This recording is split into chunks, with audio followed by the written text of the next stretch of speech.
আর ওই মিনিটের কাঁটাটা যেমন মিনিটের মতো চলে গে, ওই ঘড়ির যেমন কোন মানুষের গোলাম নয়।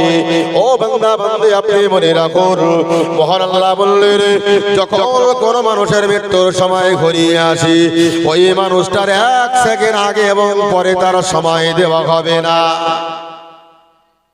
আপনি আমি যিনি হন না কেন, আল্লাহর হুকুম যখন জারি হবে, মৃত্যুর পরোয়ানা যখন আল্লাহ দিয়ে দেবে, আল্লাহ যখন অর্ডার করবে, ওই বান্দাকে আর পৃথিবীর জমিনে থাকা চলবে না। আপনি বলুন, আমি বলুন, যিনি হন না কেন, কিঞ্চিত পরিমাণে 1 সেকেন্ডের জন্য এই পৃথিবীতে আপনাকে থাকা চলবে না। তাই আল্লাহ বলছে যখন কোন মানুষের মৃত্যুর সময় ঘনিয়ে আসে, 1 সেকেন্ড আগে এবং পরে ওই মানুষটার সময় দেওয়া হবে না।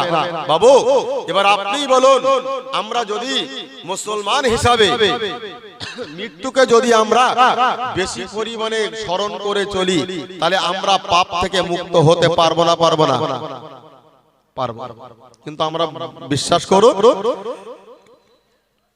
আমরা মৃত্যুকে স্মরণ করে নিয়ে চলি খুবই কম। পৃথিবীতে সবচাইতে বড় বুদ্ধিমান হলো ওই মানুষটি, যে মানুষটি আপনার মৃত্যুর জন্য প্রস্তুতি গ্রহণ করে। একবার জোরে বলা যাবে সুবহানাল্লাহ। মৃত্যুর জন্য যে প্রস্তুতি গ্রহণ করে, ওই হলো পৃথিবীতে সবচাইতে বড় বুদ্ধিমান। আর পৃথিবীতে সবচাইতে বড় কোটিপতি হলো ওই মানুষ, যে মানুষটি দেখবেন আমাদের অ্যাকাউন্টে, বিভিন্ন ব্যাংকে আমাদের অ্যাকাউন্ট রয়েছে, যার অ্যাকাউন্টে যত টাকা আছে আমাদের দৃষ্টিতে ওই মানুষটাই সবচাইতে বড় লোক, তাই তো নাকি? কিন্তু সরাসরি আয়াত বলছে পৃথিবীতে সবচাইতে বড় কোটিপতি হলো ওই মানুষটি যার অ্যাকাউন্টে দৈনন্দিন 5 ওয়াক্ত নামাজ জমা হয়। একবার জোরে বলুন না সুবহানাল্লাহ, আর একটু জোরে বলুন। বিশ্বাস করুন, এই আমাদের এই 5 ওয়াক্ত নামাজটা যার অ্যাকাউন্টে দৈনন্দিন জমা হয়, সরাসরি আয়াত বলছে ওই মানুষটি সবচাইতে কোটিপতি। ভাই আমরা তো ঘুরিয়ে ফিরে হিসাব করে দেখলে হবে, সবচাইতে পৃথিবীতে ভেগারি আমরাই, কেন আমাদের অ্যাকাউন্ট তো ফাঁকা।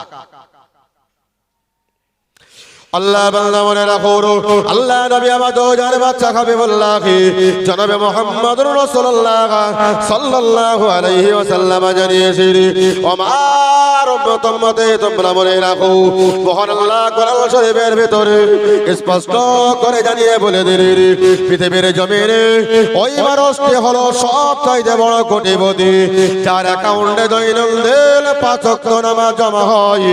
আল্লাহর বান্দা আপনি মনে রাখুন, বর্তমান পৃথিবীর জমিনে আমাদের সব কিছু আমরা করতে রাজি আছি, মসজিদে টাকা দেব, সব কিছু আমরা দেব, কিন্তু আমাদের একটা জিনিস সবচাইতে ঘাটতি রয়েছে, সেটা হলো বান্দা। বান্দা আপনি মনে রাখুন, যদি বান্দাকে নামাজ পড়ার কথা বলা হয়, বলে তো আমার কাজের সঠিক সময়টা আমি উঠতে পারি না।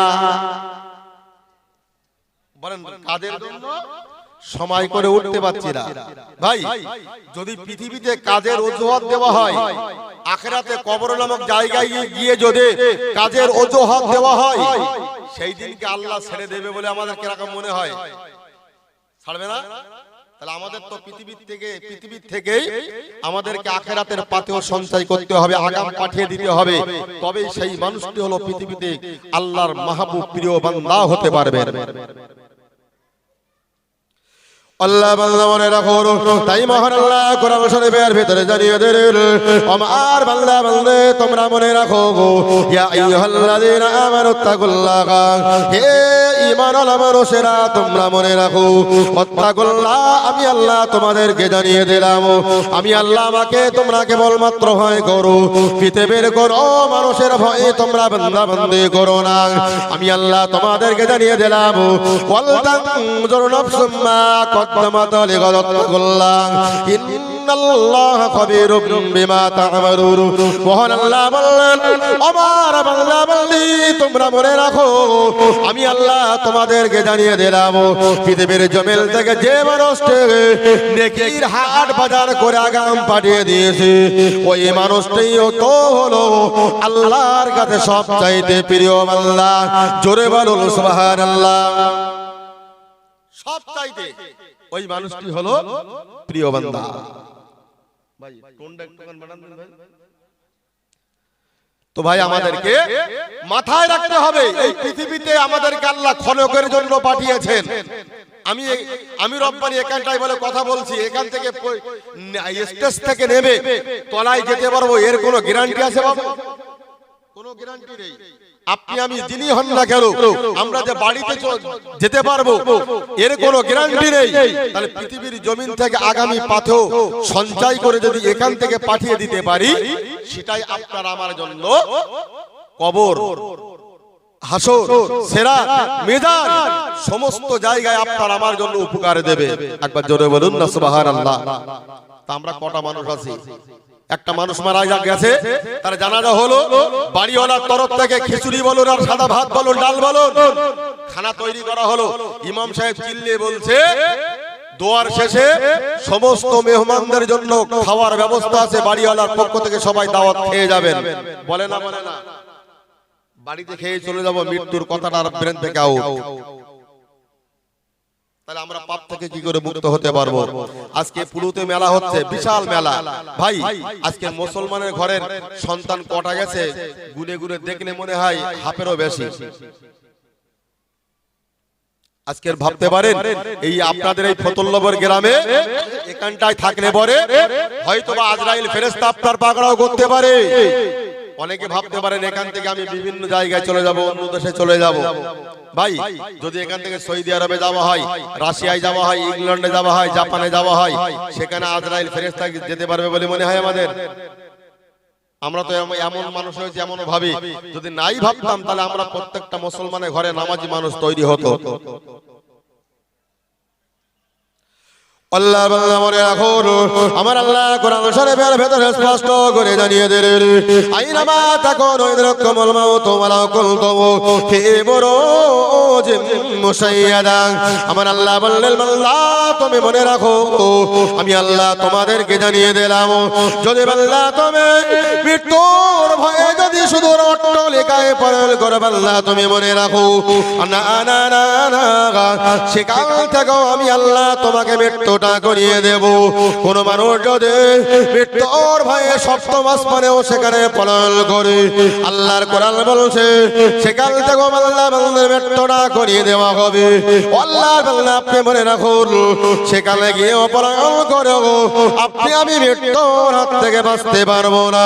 তাহলে মৃত্যুর হাত থেকে যদি আমরা বাঁচতে পারবো না, এই পৃথিবীর জমিন ত্যাগ করে আমাদের একদিন পৃথিবী ছেড়ে চলে যেতে হবে। ও বাংলা আপনি মনে রাখুন, তাহলে আপনার আমার জীবনে আর কবে আমরা পাপাচারটা ছেড়ে দেব? আমাদের মাথার চুল পাক ধরেছে, আমাদের দাড়িটাও পাক ধরেছে, গায়ের চামড়া গুলো ঢেলা হয়ে গেছে। আল্লাহর বান্দা আপনি মনে রাখুন নিজের যৌবন তো শেষ হবার উপক্রম হয়েছে, কিন্তু কবে আমরা পাপ থেকে মুক্ত হব এই নিয়তটা তো আমরা কখনো কোনো দিনের জন্য করিনি। যদি করতে পারি বিশ্বাস করুন তাহলে এই জগৎটা আপনার জন্য জান্নাতের বাগান হবে। তাহলে এই জগৎটাতেও আপনি শান্তিতে থাকতে পারবেন, কবরে গেলেও সেখানেও আরামে ঘুমাতে পারবেন, হাসরে সিরাতে মেজানে সমস্ত জায়গায় প্রত্যেকটা পরীক্ষায় আল্লাহ আপনাকে সাকসেসফুল করে দেবেন। জোরে বলুন। আর যদি পৃথিবীতে আমরা সেই কাজগুলো আমরা না করি, বিশ্বাস করেন হারগিজ না, ফেরেশতা তুলে বসিয়ে বলবে এই ওঠ ওঠ, এই স্বাভাবিক যেমন বসে আছে এমনও বসানো হবে, আমাদের সমস্ত শক্তি থাকবে আমাদের।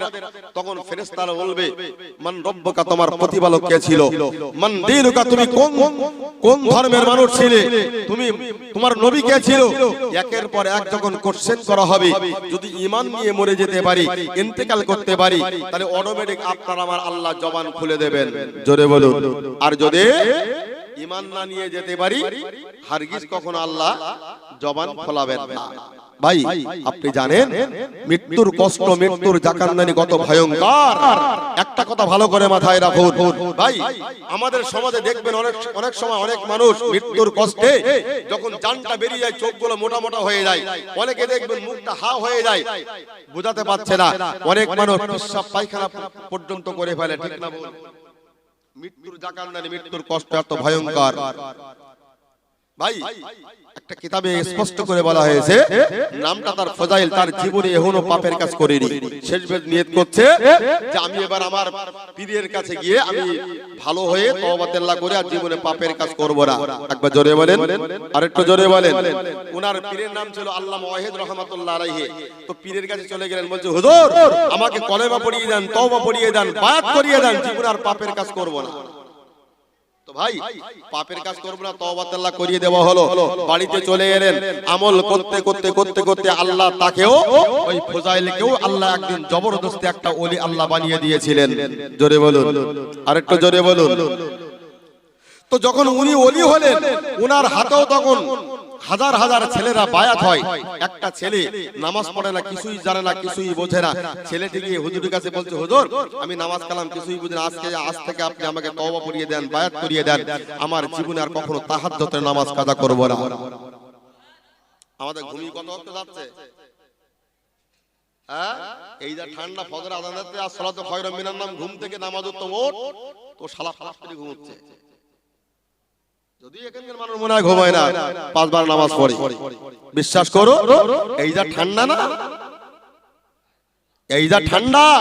মুসলিম শরীফে একটা হাদিস পাকে এসেছে, রাসূল বলেছেন তুমি যখন ফজরে নামাজ পড়তে ওঠো, একটা পেয়ালায় পানি নাও, একটা পেয়ালায় পানি নিয়ে হাতের 5টা আঙ্গুল ডুবিয়ে দাও, দিয়ে যতটা পানি উঠবে তোমার স্ত্রীর মুখে ছেটা মারো।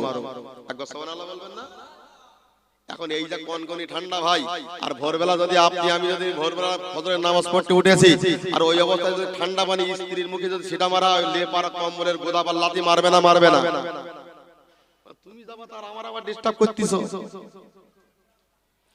আল্লাহর বান্দা